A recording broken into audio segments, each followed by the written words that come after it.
Programme बनाने का, that is called as recursion.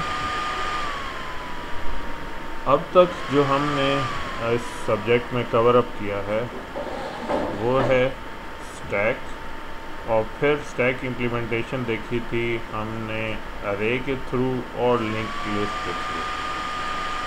इस दौरान हमने कुछ और मेथड्स भी देखे थे कि नोड्स किस तरह बनाए जाते हैं और लिंक लिस्ट कैसे बनाए जाते हैं। ये अब तक हमने इस कोर्स में कवर किया है।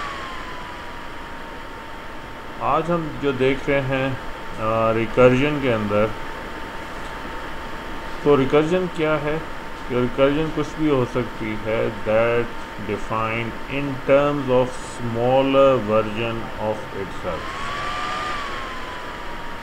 कि किस तरीके से डिफ़ाइन कर रहे हैं कि हम किसी चीज़ का सोल्यूशन उसके स्मॉलर वर्जन से हासिल कर रहे हैं। फॉर एग्ज़ाम्पल ये एक टॉय है आपके सामने, तो इसमें कैसे बना हुआ है कि जिस सबसे पहले इंटरनल पे एक वही चीज़ है लेकिन सबसे स्मॉलेस्ट वैल्यू के तौर पर मौजूद है। अगेन उसके कैप के ऊपर भी वही शेप मौजूद है, एंड देन टॉप पे भी वही मौजूद है। यानी आप उसे ओपन अप करते हैं तो उसके अंदर भी उसी का ही रेप्लिका मौजूद होता है। फिर जब उसे मज़ीद ओपन करते हैं टिल आप लास्ट या सबसे स्मॉलेस्ट वर्जन तक पहुंचते हैं। अब हम आ जाएंगे प्रोग्रामिंग के अंदर रिकर्जन कैसे होती है। तो एग्ज़ाम्पल के तौर पे हम देखते हैं एक एग्ज़ाम्पल फैक्टोरियल की। फैक्टोरियल बाय डेफिनेशन हमारे पास कैसे कैलकुलेट करता है कि फॉर एग्ज़ाम्पल हम 4 का फैक्टोरियल कैलकुलेट कर रहे हों तो हम कैसे करते हैं, 4 से स्टार्ट करते हैं और मल्टीप्लाई करते चले जाते हैं उससे एक कम वैल्यू के साथ, जैसे 4 × 3, और फिर उसे एक और कम × 2, फिर उसे एक और कम × 1। यानी 4 फैक्टोरियल क्या होता है, 4 × 3 × 2 × 1, और रिज़ल्ट हमारे पास जनरेट आउट हो जाता है। तो डेफिनेशन जो हमारे पास फैक्टोरियल की है, अगर इसे मैथमेटिकल फॉर्मेट में हम देखें तो हमारे पास है कि अगर n की वैल्यू यानी जो जिसका भी फैक्टोरियल आप कैलकुलेट आउट कर रहे थे वो इक्वल टू 0 हो तो आपके पास रिज़ल्ट आएगा 1। अदरवाइज़ आप क्या कर रहे थे, उस नंबर को मल्टीप्लाई कर रहे हैं उससे -1 मल्टीप्लाई बाय -2, जब तक कि ये जो रिज़ल्ट हमारे पास आ रहा है 1 के बराबर ना हो, for all cases n greater then 1। अब ये डेफिनेशन जो है थोड़ी सी डिफ़िकल्ट नज़र आती है। रिकर्जन के थ्रू इस डेफिनेशन को हम बहुत सिंपल अंदाज में प्रेजेंट कर सकते हैं। कैसे कि अब आप देखें यही चीज़ हमारे पास कि n इक्वल टू 0 है तो रिज़ल्ट 1, पहला केस हमारे पास आ गया। दूसरे केस को सिंप्लीफाई कैसे किया गया है कि n × n-1 का फैक्टोरियल, एक ही चीज़ को दोबारा उसकी डेफिनेशन के अंदर कॉल कर रहे हैं। हमने कहा था यहाँ पे डिफ़ाइन करते वक्त defined in terms of smaller version of itself. अब n का फैक्टोरियल डिफ़ाइन हो रहा है स्मॉलर वर्जन ऑफ इटसेल्फ। अब n-1 जो है n से स्मॉलर है तो डिफ़ाइन कर रहे हैं हम एक स्मॉलर वर्जन से एक लार्जर वर्जन को, कि n फैक्टोरियल उस वक्त मालूम हो सकता है अगर हमें n-1 का फैक्टोरियल का रिज़ल्ट मिल जाए। इसको एग्ज़ाम्पल के तौर पे चला के देखते हैं कि हमारी अंडरस्टैंडिंग इस बारे में इम्प्रूव हो सके। तो हम कैलकुलेट करने जा रहे हैं 4 का फैक्टोरियल। वही एग्ज़ाम्पल है जो हमने यहाँ पे की थी कि फैक्टोरियल बाय डेफिनेशन क्या है, जिस वैल्यू का फैक्टोरियल कैलकुलेट करना है जब तक 1 ना आ जाए उसकी तमाम एक लेस वैल्यू के साथ मल्टीप्लाई करते जाना। लेकिन अब इस प्रॉपर रिकर्जन डेफिनेशन के तहत जब हम इसे कैलकुलेट कर रहे हैं तो हमने क्या किया, 4 फैक्टोरियल है तो 4 × 4 - 1 फैक्टोरियल आएगा हमारे पास 4 - 1 का रिज़ल्ट, तब हम 4 फैक्टोरियल कैलकुलेट कर सकते हैं। 4 - 1 इज इक्वल टू 3 फैक्टोरियल। अब ये रिज़ल्ट हमें नहीं मालूम, ठीक है, ये रिज़ल्ट हमें नहीं मालूम, क्योंकि हमें नहीं मालूम 3 का फैक्टोरियल क्या है, तो हमें दोबारा 3 का फैक्टोरियल जो है वो कैलकुलेट करना पड़ेगा। अब क्या हुआ, पहली दफ़ा फंक्शन को कॉल आउट किया हुआ था तो हमारे पास 4 हमने कैलकुलेट करना था। अब वही फंक्शन दोबारा एक और कॉपी को कॉल कर रहा है, और इस दफ़ा जो कॉल कर रहा है वो 3 फैक्टोरियल को कॉल करता है। अब 3 फैक्टोरियल उसी डेफिनेशन के तहत क्या हो जाएगा, 3 × 3 - 1 का फैक्टोरियल, यानी कि इंटू 2 का फैक्टोरियल। सेम उसी तरीके से हमारे पास प्रॉब्लम है कि हमारे पास 2 का फैक्टोरियल का आंसर हमें नहीं पता, तो हमें ये कॉल करके रिज़ल्ट हासिल करना है। ये काम हम बार बार करेंगे टिल हमारे पास 1 का कॉल था, उसमें से 1 - 1 0 फैक्टोरियल कॉल कर लिया। 0 फैक्टोरियल कॉल करेंगे तो हमारे पास इस डेफिनेशन के मुताबिक जो पहला केस है वो अकर करेगा। अब इसमें क्या है कि n की वैल्यू अगर 0 हो तो रिटर्न करना है 1। तो रिटर्न जो n की वैल्यू इस दफ़ा कॉल के अंदर क्या आई, हमारे पास 0,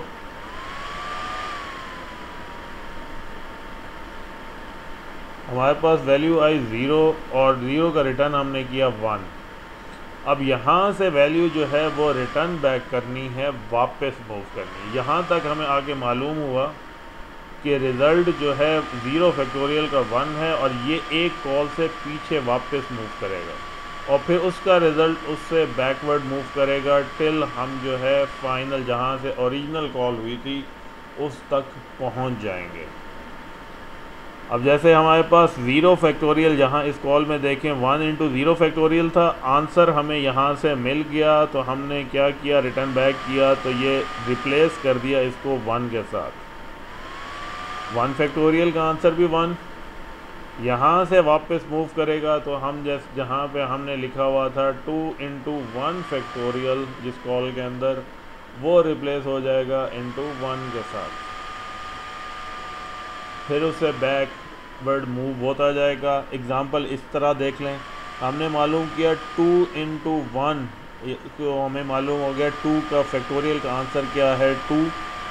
ये रिज़ल्ट जो है रिटर्न बैक हुआ, कहाँ रिटर्न बैक हुआ, से इस कॉल के अंदर रिटर्न बैक हुआ यहाँ पर।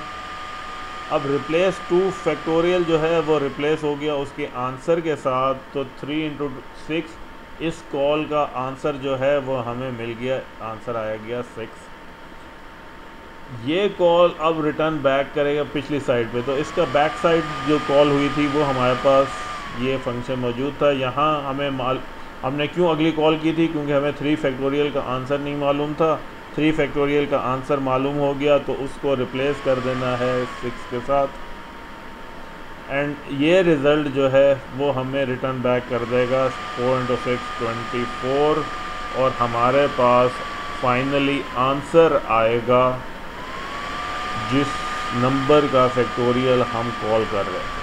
थोड़ी सी कॉम्प्लिकेटेड इंटरनल इम्प्लीमेंटेशन आपको नज़र आ रही है कि जब एक दफ़ा आंसर नहीं मिल रहा, हमने उसके लोअर वर्जन को कॉल किया, फिर उसमें कोई प्रॉब्लम आया, उससे अगले लोअर वर्जन को कॉल किया, टिल हम सबसे स्मॉलेस्ट तक पहुंच गए, वहाँ हमें आंसर मिला।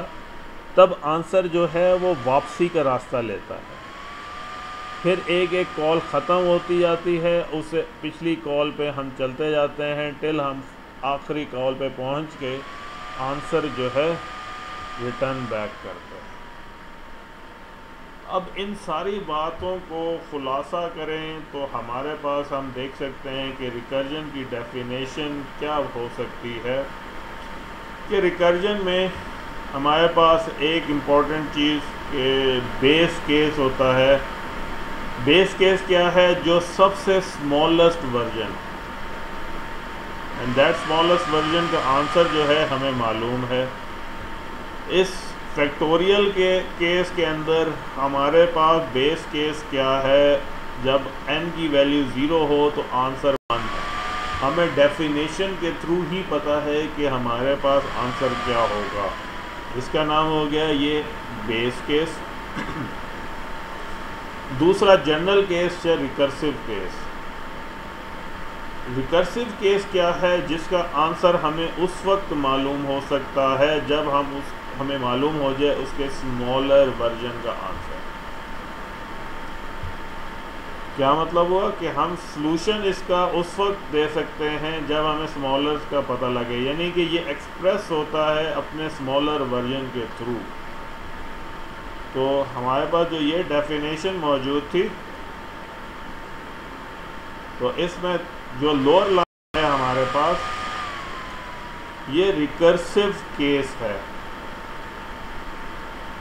रिकर्सिव केस में क्या हो रहा है? हमने n फैक्टोरियल को डिफाइन कर रहे हैं n-1 फैक्टोरियल से, जो कि स्मॉलर वर्जन है n फैक्टोरियल का, लेकिन पूरा आंसर हमें उसी वक्त मिलता है n इंटू n-1 फैक्टोरियल के थ्रू।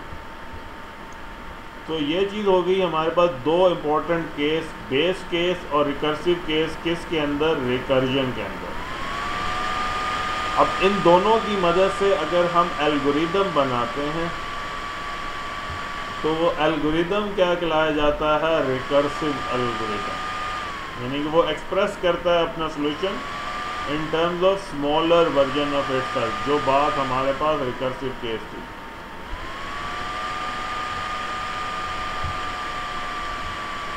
अब एल्गोरिदम के हिसाब से देखें तो फैक्टोरियल फंक्शन को हम किस तरह राइट डाउन कर रहे हैं, वही दो बातें, एक बेस केस होगा और एक रिकर्जन या जनरल केस हमारे पास आएगा।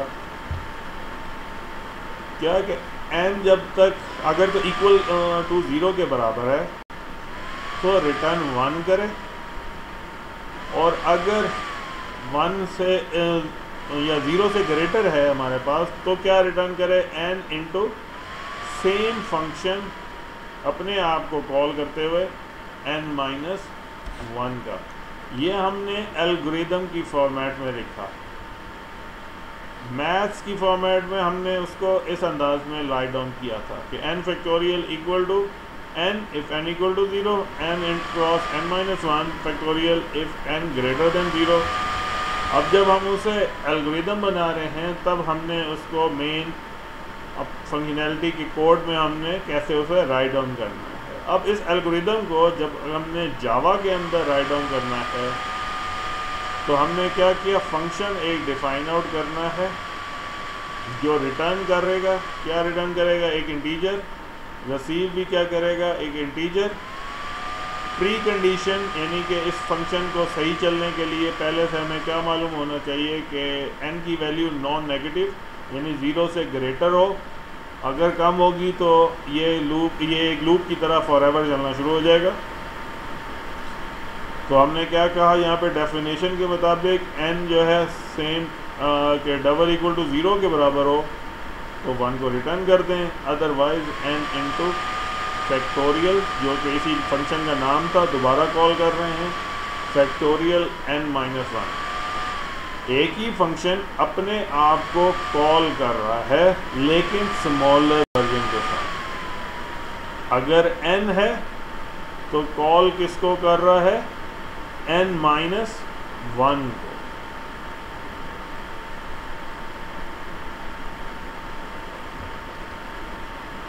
बहुत से प्रोग्राम हमारे पास ऐसे होते हैं जो रिकर्जन में तो बनते ही हैं लेकिन उनके आइटरेटिव वर्जन्स भी हमारे पास मौजूद होते हैं।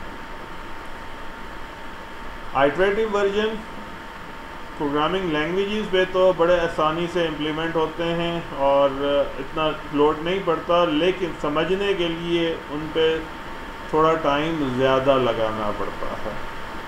इसी फैक्टोरियल के फंक्शन को अगर हम देखें और कंपेयर करें दोनों रिकर्सिव फंक्शन को और आइटरेटिव फंक्शन को, तो देखते हैं उसमें क्या क्या फ़र्क आ रहा है। ये अभी जो हमने बात की थी ये थी रिकर्सिव फंक्शन। अब दूसरा एक और फंक्शन देखें, हमने उसका नाम रखा है फैक्टोरियल 2 और इसमें हमने कॉल बैक नहीं करना यानी रिकर्सिव नहीं करना, तो हम कैसे कर सकते हैं, इसको लूप्स के थ्रू भी बना सकते हैं। अब लूप्स के अंदर क्या किया कि हमने एक रिटर्न वैल्यू रखी है कि रिटर्न वैल्यू 1 के बराबर होगी, और जब तक ये इनपुट वैल्यू 0 के बराबर ना हो जाए, यानी नॉट इक्वल टू 0 है, तो लूप ऑपरेट करे। वही काम जो हमने यहाँ बेस केस में बनाया था।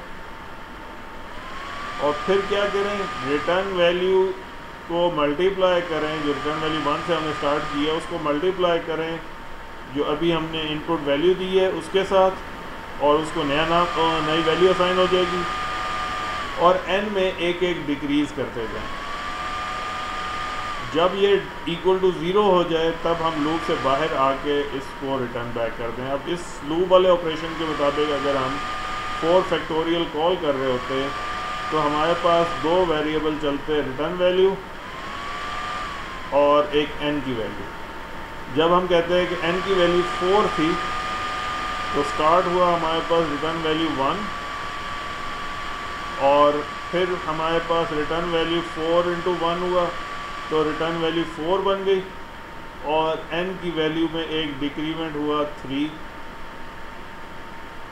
फिर नेक्स्ट में लूप में दोबारा चेक हुआ, 3 जो है वो ग्रेटर देन 0 है, फिर दोबारा इसमें आएगा 4 इंटू 3, अब रिटर्न वैल्यू 4 थी, n वैल्यू 3 थी, 4 इंटू 3 12, और n में एक डिक्रीमेंट हो जाएगा 2।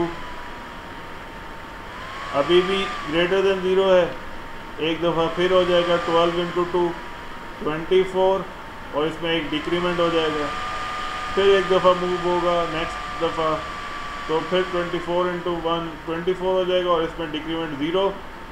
लूप यहाँ पे ब्रेक डाउन होगी और रिटर्न कर देना है 24, क्योंकि वो रिटर्न वैल्यू में मौजूद है। अब ये काम भी वही एग्जैक्टली वही हुआ है जो हमारे पास इधर हमने रिकर्जन मेथड के थ्रू किया था। रिकर्जन मेथड में क्या किया था कि 4 इज इक्वल टू 4 इंटू 3 का फैक्टोरियल, और 3 का फैक्टोरियल इक्वल टू 3 इंटू 2 का फैक्टोरियल, फिर 2 का फैक्टोरियल इक्वल टू 2 इंटू 1 का फैक्टोरियल, और 1 फैक्टोरियल इक्वल टू 1 इंटू 0 का फैक्टोरियल। इसका रिज़ल्ट आया 1, इसके साथ रिप्लेस हो गया 1, इसका आंसर आ गया हमें 2, इधर रिप्लेस हो गया 3 इंटू 2 6, और फिर आगे 6 इंटू 4 इंटू 6 हमारे पास 24, और हमारे पास दोनों साइड पे आंसर आ गया। अब ये एल्गोरिदम रिकर्जन वाला बहुत समझने के लिए आसान है। यहाँ हमारे पास कंप्यूटेशनली तो बहुत फास्ट है, क्योंकि हमें कोई चीज़ एक जगह स्टोर नहीं करनी, एक ही लूप के अंदर ऑपरेट परफॉर्म किया। लेकिन अगर हम इसे समझने की कोशिश कर रहे हैं तो हमें थोड़ा सा टाइम लग सकता है। अब हमने रिकर्सिव एल्गोरिदम्स बना तो लिए हैं, वेरीफाई कैसे करें कि हमारे पास बना हुआ एल्गोरिदम जो है वो बिल्कुल ठीक है। तो इसके लिए वेरिफिकेशन के लिए हमें 3 क्वेश्चंस देखने पड़ते हैं। पहला क्वेश्चन हमारे पास क्या है, और वो क्वेश्चन क्या है, हमने बेस केस के ऊपर क्वेश्चन करना है। क्या is there a non recursive way out of the algorithm. Base case जो है वो हमें एल्गोरिदम से बाहर निकलने में हेल्प आउट करता है। तो हमने देखना है क्या बेस केस मौजूद है और हमें हेल्प कर रहा है हमें रिकर्जन से बाहर आने में, और एल्गोरिदम क्या वर्क करता है correctly for the base case. अब इसी क्वेश्चन का आंसर अगर हम फैक्टोरियल वाले प्रोग्राम में देख रहे होते हैं तो हमारे पास क्या आता है कि जब n की वैल्यू 0 है तो क्या करते हैं हम रिटर्न 1 कर देते हैं, वैल्यू रिटर्न 1 हो जाती है। और ये हमें मालूम कैसे है, बाय डेफिनेशन। तो इसका मतलब है कि बेस केस मौजूद है, वैल्यू रिटर्न हो जाती है, और वैल्यू रिटर्न हो जाती है, इसका मतलब है एल्गोरिदम रिटर्न बैक करके रिकर्जन से बाहर आ जाता है। और क्या उसका आंसर ठीक है? तो बाय डेफिनेशन भी हमें मालूम है कि आंसर 0 फैक्टोरियल का 1 होता है, तो हमारा आंसर ठीक है। ये हो गया हमारे पास पहला क्वेश्चन। दूसरा क्वेश्चन हमारे पास क्या है? Smaller caller question.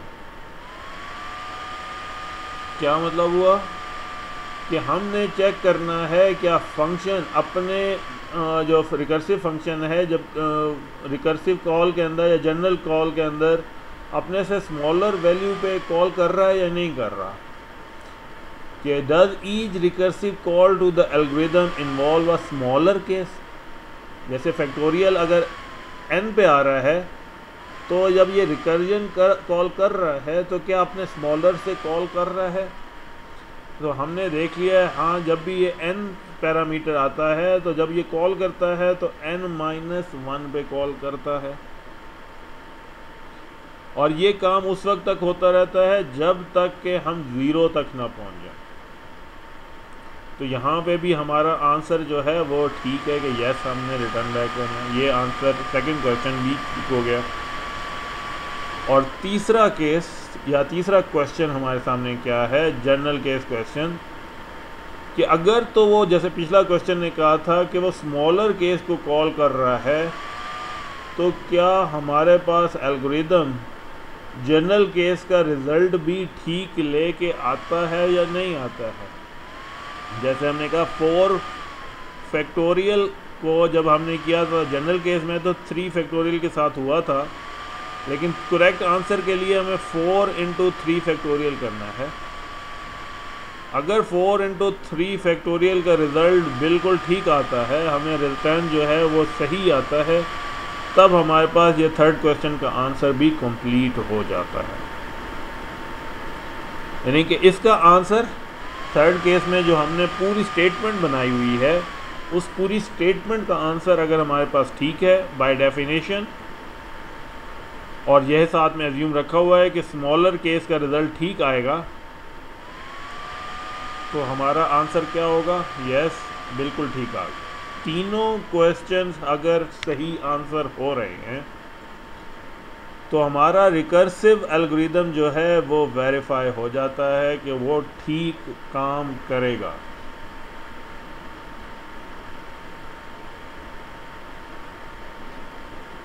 यहाँ तक होगी हमारे पास उसकी वेरिफिकेशन की चीज़।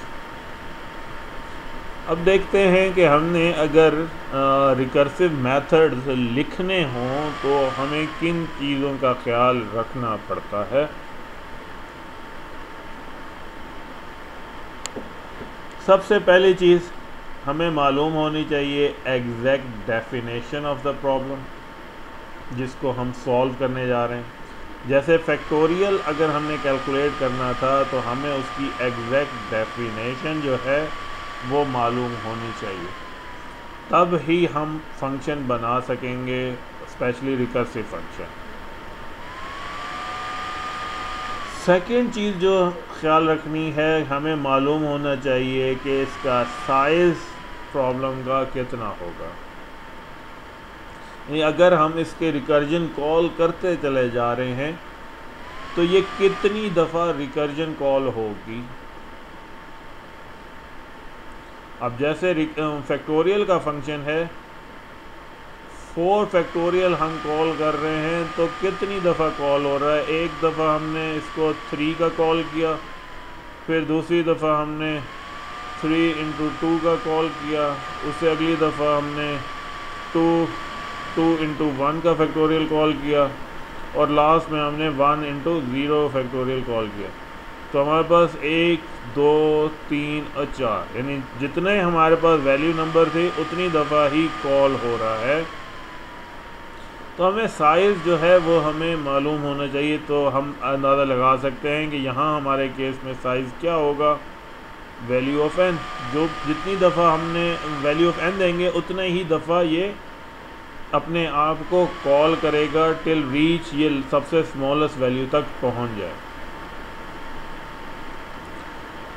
थर्ड क्वेश्चन हमारे सामने क्या है, थर्ड पॉइंट्स, हमने बेस केस को आइडेंटिफाई करना है और उसे सॉल्व करना है, जो कि अकॉर्डिंग टू द डेफिनेशन होना चाहिए। अगर वो ठीक है तो हम उसकी बेस केस जो है वो बना लेते हैं। यानी पहला काम जो करना है रिकर्जन बनाते वक्त, सबसे पहले बेस केस का बनाना है, और फिर चौथी चीज़ क्या करना है, जनरल केस को राइट डाउन करना है in terms of their smaller version. तो ये 4 पॉइंट्स अगर हम पॉइंट आउट कर लेते हैं तो हमारे पास रिकर्जन का मेथड हम कोई भी बना सकते हैं। हाँ, एल्गोरिदम्स में हमेशा की तरह प्री कंडीशंस का ख्याल रखना है कि हम अज्यूम क्या कर रहे हैं कि ये एल्गोरिदम किस वक्त ठीक चलेगा और कौन सी कंडीशन में ये ठीक नहीं चलेगा। तो यहाँ जैसे हमने फैक्टोरियल के अंदर कहा हुआ है कि n की वैल्यू नॉन नेगेटिव होनी चाहिए, तो इस तरीके से नॉन नेगेटिव अगर नहीं होता, नेगेटिव केस आएगा, तो क्या होगा, ये एल्गोरिदम मुसलसल अपने आप को कॉल कर रहा है जब तक मेमोरी खुद एरर देना शुरू ना कर दे, क्योंकि मुसलसल कॉल चलती रहेगी। रिकर्सिव मेथड्स अगर हम देखें तो क्या कर रहे हैं, हम पिछला जितना मेथड अभी तक हमने पढ़े हुए हैं, तो हमने एक चीज़ देखी थी, स्टैक। तो यहाँ जो एल्गोरिदम अगर हम देखें तो एक तरीके से स्टैक बन रहा है अपनी ही कॉल्स का, और टॉप पे कौन सा मौजूद है, जो कॉल सबसे लास्ट में की गई थी। यानी इस कंडीशन में देखें तो सबसे लास्ट कॉल कौन सी की गई है, 0 फैक्टोरियल वाली, वो ख़त्म हुआ है। तो उससे पिछले टॉप पे अगर इसको निकाल दें, पॉप कर दें, तो हमारे पास कौन सी वैल्यू पड़ी हुई है, 1 की। फिर ये पॉप होता है तो इसके बाद कौन सी वैल्यू पड़ी हुई है, कैलकुलेट 2 की, फिर उसके कैलकुलेट 3 की, और फिर यहाँ कैलकुलेट 4 की। तो हमारे पास यहाँ पे भी एक तरह से स्टैक का स्ट्रक्चर यूज़ हो जाता है, जिसकी मदद से हम प्रॉब्लम को सॉल्व कर रहे हैं। लेकिन क्या डिफरेंस हमारे पास आ रहा है कि इंस्टेड के हम खुद स्टैक बना रहे हों, ये हम प्रोग्रामिंग लैंग्वेजेस के हेड पे डाल रहे हैं कि वो इसका स्टैक खुद जनरेट करे और खुद इसका ख्याल रखेगी। जैसे कि जावा हमारे पास मौजूद है, हम बार बार कॉल करते रहेंगे और हमें इस गर्ज नहीं रहेगी कि हमें खुद से स्टैक जो है वो जनरेट करनी पड़े। अब ये सारी इंटरनल इम्प्लीमेंटेशन पे चला जाता है, इसी वजह से इसको डाटा स्ट्रक्चर के अंदर भी हम पढ़ाते हैं। हालांकि ये एल्गोरिदम बनाने की टेक्निक है, लेकिन स्टिल इसको डाटा स्ट्रक्चर कोर्सेज के अंदर रिवाइज करवाया जाता है, ताकि देख सकें कि किस तरीके से पूरा एक प्रोग्रामिंग स्ट्रक्चर बन रहा है, जिसकी मदद से प्रोग्राम इंस्टेड के हम लूप बना के काम करते, स्टैक बना के भी, या इंटरनल खुद रिकर्जन के थ्रू कॉल करके भी बना सकते। अब आ जाते हैं हम इसकी कोडिंग की तरफ। कोड में हम इसी फैक्टोरियल का प्रोग्राम बनाते हैं रिकर्जन के थ्रू, और फिर उसको टेस्ट करके देखते हैं।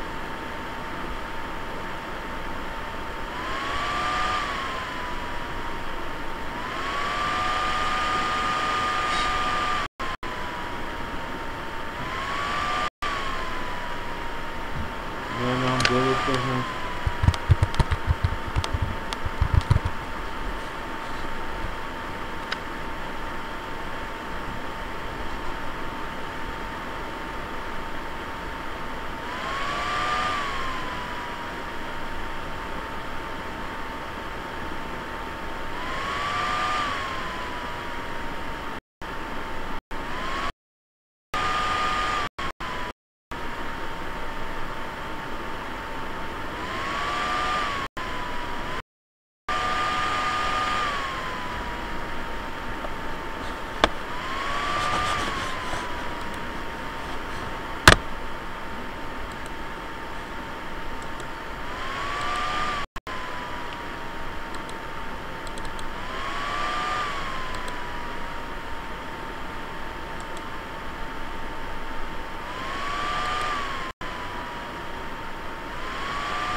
ये मेन फंक्शन हमारे पास आ गया और अब इसके नीचे हम अपना फंक्शन बना लेते हैं। रिटर्न हमने कहा था कि इंटीजर होगा,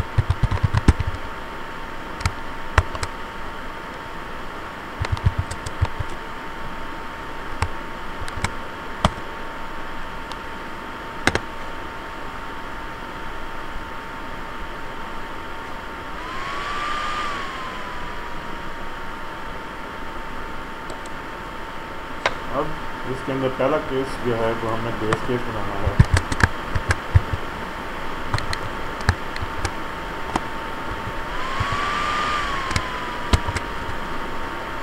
और बेस केस में हमने क्या कहा था कि रिटर्न कर देना है 1।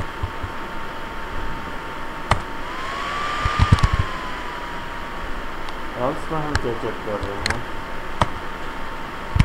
कि रिटर्न करना चाहते हैं क्या चीज़,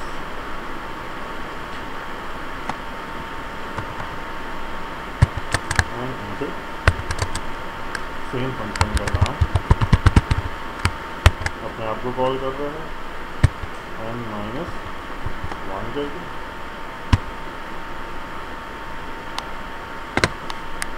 वेरीफाई करने के लिए हमने 3 चीज़ें की थी। क्या हो कि पहला बेस केस लिखा हुआ हो, हमने बेस केस बनाया। स्मॉलर कॉलर क्वेश्चन हो कि जिसको अगर हम कॉल किया हुआ है तो जब इंटरनली रिकर्सिवली हम कॉल करें तो स्मॉलर वर्जन के साथ कॉल करें। और तीसरा टोटल का रिजल्ट भी।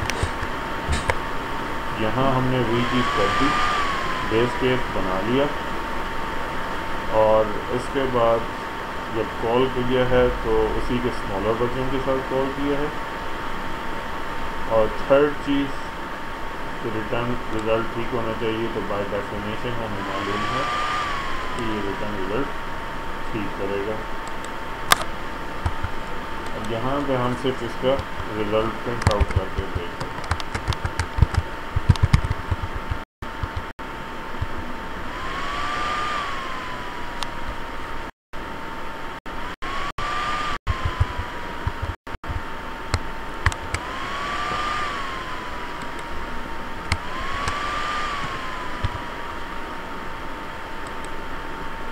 क्या हम करना चाह रहे हैं, हम 4 का फैक्टोरियल जो है वो कैलकुलेट कर लेते हैं। इसका व्यू थोड़ा सा स्मॉल करते हैं ताकि नज़र आए सही।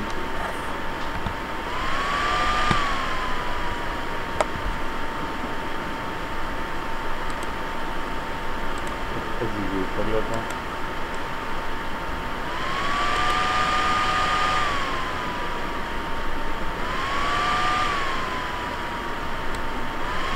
आंसर हमें रिटर्न बैक मिल गया। मैं कॉल कर लेता हूँ 6 का फैक्टोरियल।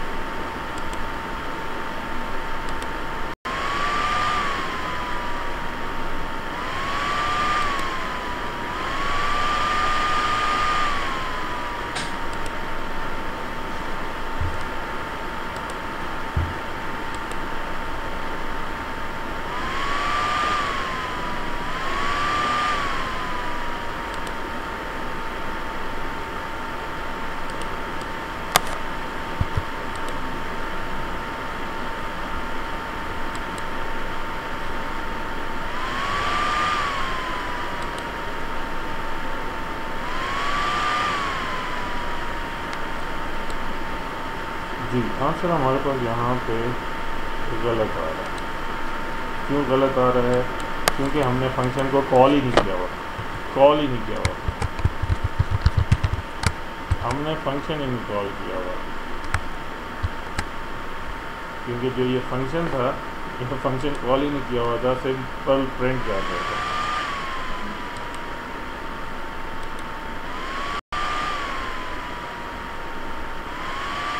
अब हमारे पास आंसर आ गया, फिक्स कर देते हैं।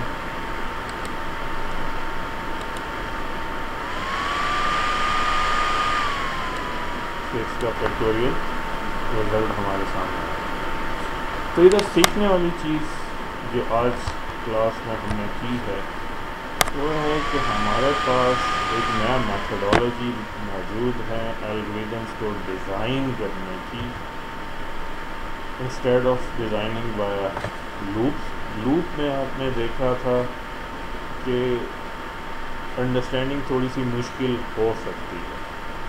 इधर जिस तरह मैथमेटिक्स में हमारे पास डेफिनेशन मौजूद हो, हम एग्जैक्टली उसी डेफिनेशन के स्टाइल में एल्गोरिथम को बना सकते हैं और ये मेथडोलॉजी समझने के लिए आसान है कि सिर्फ अपने ही स्मॉलर वर्जन को कॉल करते रहें।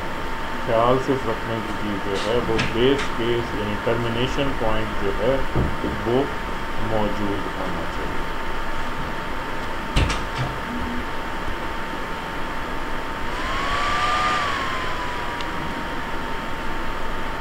क्लियर हो गया सबको?